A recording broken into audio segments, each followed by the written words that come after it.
Hey everyone, and welcome to the last few installments of our manual conversion series. Today's episode is going to be a bit nerdy, so if you're not particularly interested in how one converts lightning into a working car, just skip ahead to this timestamp right here for a fun little music clip and the rest of the video. Just a warning in advance, I may be asking some dumb questions as this is all completely new ground for me, so if there is anything that you wanted to add in, just please feel free to post in the comments. I would really love to see everyone's opinions.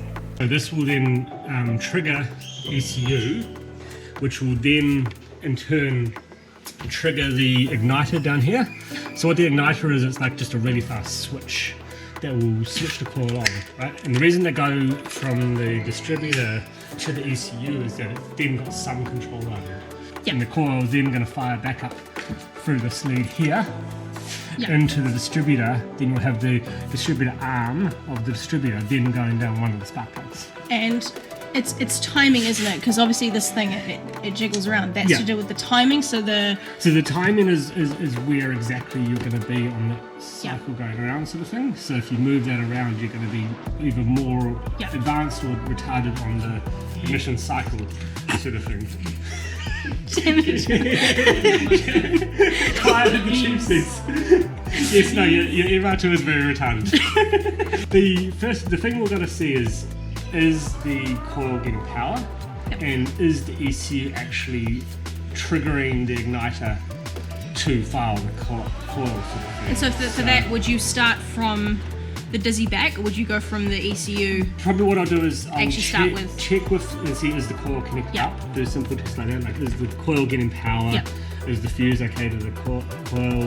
You know, are all the between the dizzy to the ECU, is that connected? Mm-hmm. And then between the ECU and the igniter, is that connected? Yeah. And then from the igniter to the coil, is that connected? Okay. We can already check here that the HT leads are connected from the coil. Yeah, I must say the first time I turned it over, I realised that it wasn't connected. Yeah. So I plugged it in and I was like, oh, that must be the problem. And then, still nothing. Switch it over to... So I've got a few modes now. What I'm going to do is I'm going to switch to this one here, which is my continuity. So what it's going to do is when I touch these two together, it'll make a little beep like that, right? So if not touching, then they won't have continuity. So if I go here, something that's on ground, right? And I go there, see it beeps, right? So if I go to your engine block, it doesn't, because it's paint, right? Yeah. If I go to this bolt, that is, because it's raw metal, right? So if I go to like another part, like up in here, that paint is enough to stop it. Yeah, because I think I actually ground... Well, it was this piece here that I tried. Yeah, so if you had a little bit of bare metal there, okay. See, that's not even getting anything through, so probably because it's painted from here to here. Yeah, okay, right. Sort of thing, but if you get like, you know, another sort of unpainted, like a bolt down here or something, you know, they'll work there. Yeah. You know, or like anywhere on the, sort of anywhere unpainted. Okay, right. Sort of thing, yeah. So any bit of bare metal will be grounded, sort of thing. Okay, well that's probably my first issue then, because I tried to reach and I couldn't quite get the bolt. Oh, you can just put it on there, yeah. And then the other one was that exposed it there, and I was like, and then I'm like, well, it's on metal, but it's not sparking. But between here and here, I didn't think of that. That's all painted, so you know you're not getting metal contact in there. Yep, we got spark. Yep. Oh. Yep, we got spark. I'm so sorry. It smells like fuel. Jumped on. Yes, I Yay! Richard's done it. All he did was tell me, Steph, you're done goofed. He's off. All right, see ya.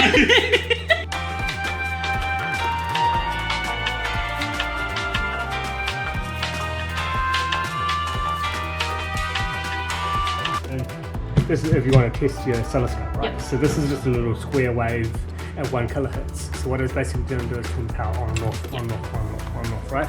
So if you get my multimeter, right? Where's that? Okay. Yeah. There we go. So it's a 3 volt. It's like 3 volt. Turning 3 volt on, off. Right. Yeah. So what that will do is it'll be on half the time, off half the time. So if I go like this, right? You'll see that's at 1.495 volt, right? So 3 volt being on, off. The igniters, you're not going to be able to see that switch happen because it's too fast. right? So what a scope will do is it will let you sort of freeze frame it at that moment, right? So what you've got with a scope, you've got your probes here, right? So you've got two elements, which this one's the ground, which you connect to your ground. So in this case, in your case, we'd connect this to the engine block or something like that. And then this is the other end you're going to probe, right? Yep. And then what it can do is you've got a whole bunch of functions that will let you be able to trigger it. So if you don't know what you're doing, you just hit help. Yeah, or hit auto. Hit auto and does everything for you. Yeah. So and it'll tell you what to do. Yeah, it sets the trigger points for you. So what I could do is I can manually set up the trigger. So I can manually set it to trigger on like the rising part of the wave, or the falling part of the wave, or depending on what kind of waveform I'm trying to detect. So for that, I would set the trigger up when it dumps to ground, sort of thing. So you'd see the igniter when it switches. I'd trigger for that, so then I can sort of do a freeze frame of when that happens, sort of thing. So what we'll do now is I'll connect this up and you'll see what's actually happening with that waveform that you couldn't see on here, because it's not measuring over time, it's just averaging that it's it says, oh, it says 1.5 volts because it's sort of what I'm seeing over the sampling rate. So what you do is you connect that one up to ground, you connect the probe up to the signal that we're wanting to probe, and here you'll see that this is actually what's happening. So you'll see here voltage peak to peak is 3.2 volts.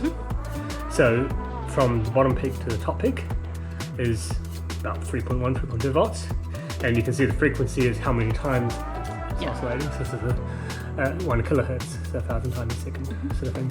So that will let you freeze frame it. You can just trigger off that and then zoom in and see exactly what's happening.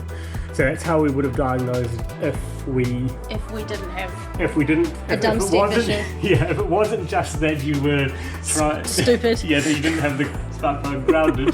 Then we would then go in and see exactly what's happening with that waveform. We were talking earlier today about how a lot of the time with programs and electronic related devices that it's usually user error that's the problem, and this was definitely user error. So now that we've got the wiring diagram up, we'll actually show you in more detail how it worked, because in the engine it's a bit sort of harder to explain. So what you have here is the signal rotors. There's two of them. There's the cam sensor and crank sensor. So one will tell you sort of when you're at top dead center, and one will tell you when you're on the ignition, each sort of ignition phase. So you use the two of them to sort of locate where you are in the cycle. So you got one pickup coil which goes down to the ECU. So that would be able to tell the ECU when to fire. And I'm not sure if this does have smarts in it. Probably does. That allows the ECU to control the timing of that spark, like it might be able to advance or retard it. Modern ones, they're even more advanced, where this will be on the actual cam and crank angle. Right. Sensors will be on the cam wheels and the crank sensor directly. I think this one is on the distributor itself. Because you said there wasn't any other cables coming from the block. No. It looks like they're probably on the distributor shaft. That will then tell the ECU basically where to fire, and there's also one that tells the igniter when to fire. So you've got the coil here, which is what actually creates the spark. So you'll have it being powered from the main engine relay, and you have the primary winding here, which is your 12 volt control side. And that's got less windings, so it's usually something about like a 40 to 1. So you have, for every one turn you have on the primary, you'll have 40 on the secondary. So it charges up the coil, and then when the igniter fires, it will then dump that into the distributor, and then so it'll take that 12 volt and dump it out at say 40,000 volts or something like that. So the pickup coils will tell the ECU in combination with the igniter when to fire. That will fire the coil, which will then go back down to the distributor using that main HT lead, which was this big guy here. Yep. So it will send the spark down through this one here, which goes to the center of your distributor. Yep. Then if you look back here, you'll have this distributor arm send the spark down that lead through that little device in the middle, which is a little rotor arm which goes around and contacts, and that will come through the HT lead to the individual spark plug. Right. So sort of the distributor here will tell it sort of be pointing at one of those contacts and fire at the right time, and spark will come from the coil through the distributor to the spark. Mm. These fancy guys. What is that? Just a little connected them. Okay, so T is that one there. In the middle, yep. Yep. And then E is that one there. Shorting those two, what's the point of that? So it puts it into into service mode for adjusting the timing. So that's the first step, and the second step is we're going to use our timing light to. But the thing is, we can't idle it. Is the big problem. But when we crank it, we're hoping to see something. So it's on the. See, now this is the problem, right? And this is where your stupid pulley you've got is probably going to ruin everything. Because it says that, you look at the mark on the block and the mark on the non-existent pulley. Probably doesn't have timing marks on it anyway. No, it doesn't. Why would it? It's a big red pulley. It doesn't need, the only marks it's got and needs is a red one. And it's all over the whole thing. Okay, so he's red shaming me. Yeah. Okay, yeah. So what you do, you shine. This is the timing gun here, right? Yeah. So what it'll do is it'll strobe at a certain when the spark plug fires, right? Yeah. It will and it causes a strobe effect. So you'll see sort of like, because it's strobing every time the spark plug fires, you'll see with persistence of vision, you'll see it will look like the pulley was frozen at a certain place. Yeah. But because you don't have the little indicator mark, because I'm marks dumb. On your pulley. Hey, in my defense, all right, the car came with the red pulley, so so it wasn't my fault. So, it is my problem. So, yeah, if you then, yeah, I guess we could just try moving the dizzy and see if it fires. And see if it does it. Bang, bang, should have heard me when I said. Don't move it too fast, though. You might get a little bit dizzy.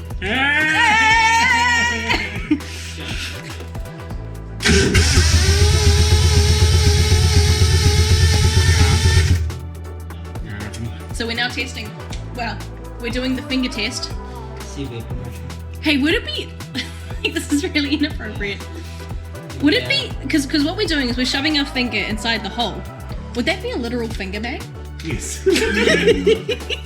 One at a time, I guess. What's that? One at a time. Does it matter? I don't know. Actually, I've never done it before. I don't think of my engines. Do I have to stick my finger like? No, you just. Oh look, I can see. I can see a piston.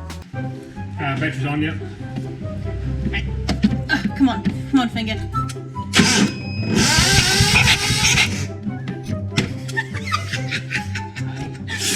It feels so.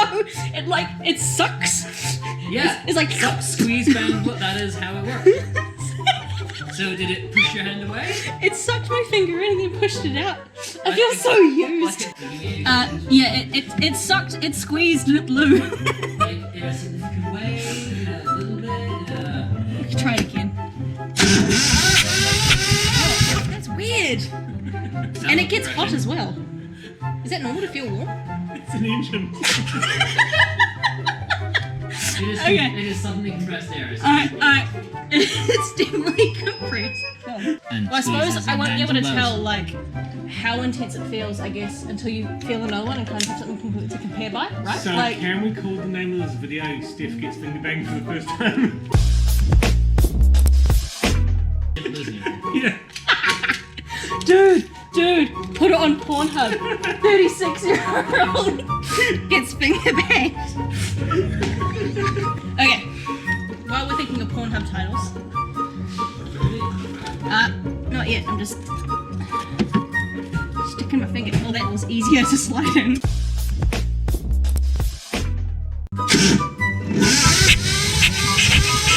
That feels about the same as the other side.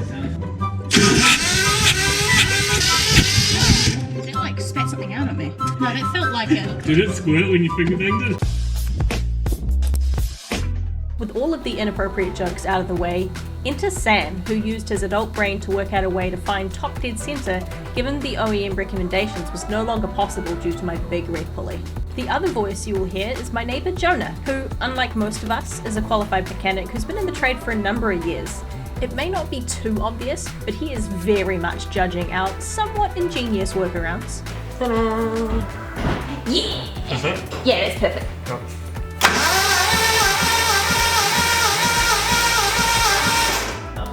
I think I got it. So. Crushing! Crushing! So all the people on Instagram were just, you've got more compression. Yeah, They were right. Shut up. Leave me alone, guys. You notice this great feature? Including me, actually, because I'm pretty sure even I replied to your thing was like, that's really weird. Yeah. Do you think that? Look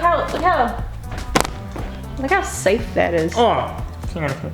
Just stick my finger in there. Tongue it. You can tongue anything if you're brave enough. Or down enough. We're going to mark the exhaust cam with bracket. We are going to put a little bit of turn on the other cam pulley and the crankshaft so that it loosens off, slip the belt off, spin the cam 180 degrees, slip the belt back off. And we're going to count how many teeth on the pulley and mark the two exactly opposite. Plus we're going to mark where it should be on the pulley. Yeah. So then we don't actually have to do any worrying. We can just pull it off, swing it back to the mark. So what I'm doing right now is marking where the current time mark is.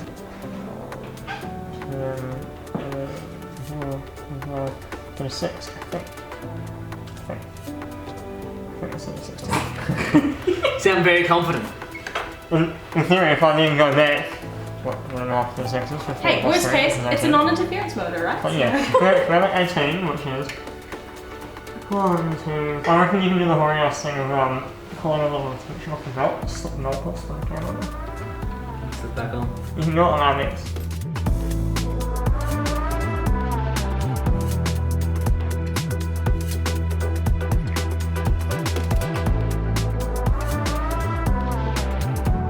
Okay, well, here we go.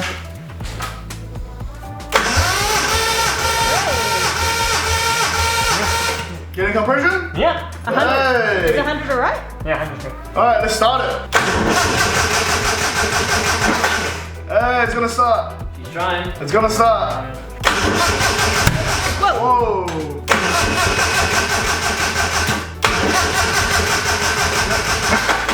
I can't even see where. That was a noise. That wasn't nice. Yeah. Yeah, okay, not sure. Okay, so look. Yeah. See what in fun timing like. What you do, you find top dead center. Just find top dead center, and then when you do, just on top of the pulley, like top of the pulley, just do one mark. Yeah. And then what you want to do is you want to use a timing light on it, and what you should see is every time the light flashes, you see the white mark around the top. Okay. What you want to do mainly, pretty much right now, is you want to do that on it and see if it's flashing when it's on the top. Yeah. Because what I'm guessing is happening, it's going flash, Like flash, Right. Okay. flash. That means your dizzy is 180 out the way. Okay.